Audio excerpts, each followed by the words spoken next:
नमस्कार. Mona cooking and chef सिक्रेटमध्ये आपल्या सर्वांचं स्वागत आहे. आज आपण मस्त रेसिपी बनवणार आहोत.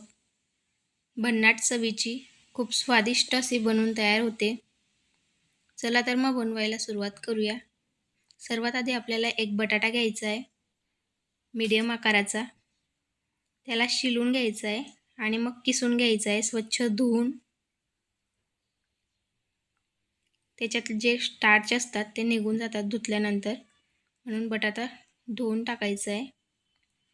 बटाटा किसून झाल्यावर आपल्याला त्याच्यात 1 कपला थोडं कमी गव्हाचं पीठ टाकायचं आहे आणि 2 चमचे मैदा, थोडेसे कढीपत्त्याचे पानं, एक बारीक चिरलेला कांदा,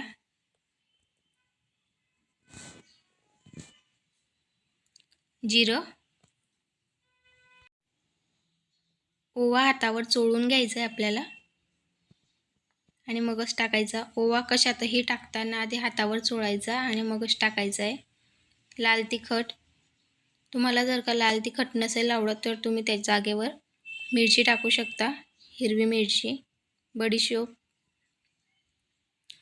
थोडीशी हळद पिंचभर टाकायची फक्त कलरसाठी आणि चवीपुरतं मीठ. बस एवढ्या कमी साहित्यात आपण मस्त अशी झणझणीत रेसिपी बनवणार आहोत.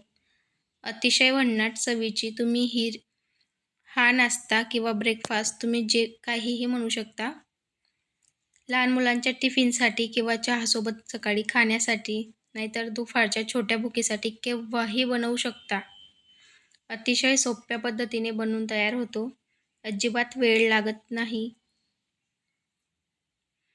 पाण्याचा एकही थेंब न टाकता आपल्याला तेवढंच याच्यात व्यवस्थित भिजून घ्यायचं आहे. पूर्ण डो बनवून घ्यायचा आहे. थोडा वेळ लागतो, पण मस्त त्याला पाणी सुटलेलं असतं. तेवढ्याच पाण्यात आपल्याला त्याला भिजवायचं आहे, वरून पाणी टाकायचं नाही आहे. मस्त बघू शकता. हाताला लटकत असेल तर थोडंसं तेल लावलं तरी काही हरकत नाही.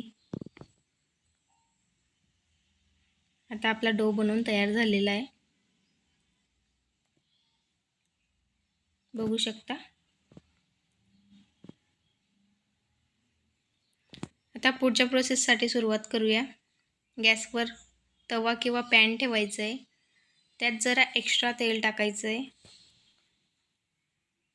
कारण आपला जो नाश्ता आहे तो कच्चा राहायला नको, पटकन बनवून तयार होतो.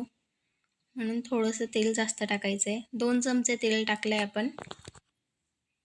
पूर्ण तव्यावर पसरवून घ्यायचं आहे. हाताला सुद्धा थोडंसं लावून घ्यायचं आहे मस्त. अशा पद्धतीने आता आपण तो डो तोडायचा आहे, जेणेकरून आपल्या हाताला लटकणार नाही.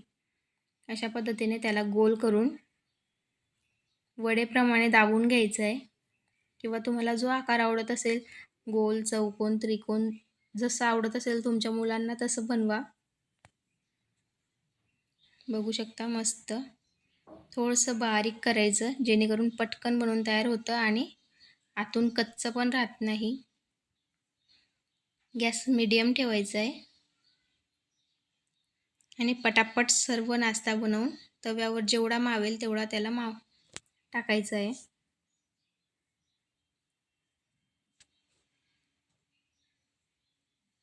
अशा पद्धतीने सर्व नाश्ता बनवून टाकून देऊ आपण तव्यावर.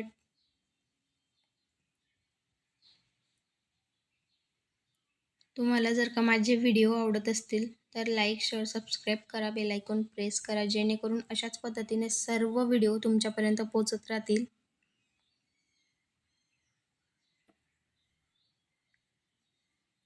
आणि कमेंटमध्ये सांगत चला की नाश्ता कसा झाला आहे. अशाच पद्धतीने सर्व तेल एकमेकांना सर्वांना लागू द्यायचं आहे. थोडासा तवा हलवायचा आहे आणि खालची बाजू झाली की वरची बाजू पलटवायची. दोघं बाजूने मस्त नाश्ता शेकून घ्यायचा आहे. तुम्हाला जर का असं काही अवघड वाटत असेल तर तुम्ही कढईमध्ये तेल टाका आणि डायरेक्ट कढईत जरी टाकला, तळून घेतलं तरीही चालेल.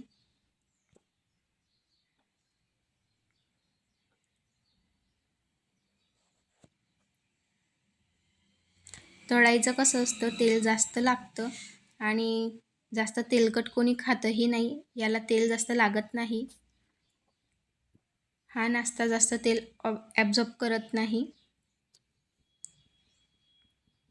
बघू शकता मस्त नाश्ता बनवून तयार झालेला आहे दोघं साईडने. आता आपण काढून घेऊ. लहान मुलांना तर खूप आवडतो. सर्व आवडीने खातात. पुन्हा एकदा बघू शकता तुम्ही, मस्त आपला नाश्ता बनवून तयार झालेला आहे.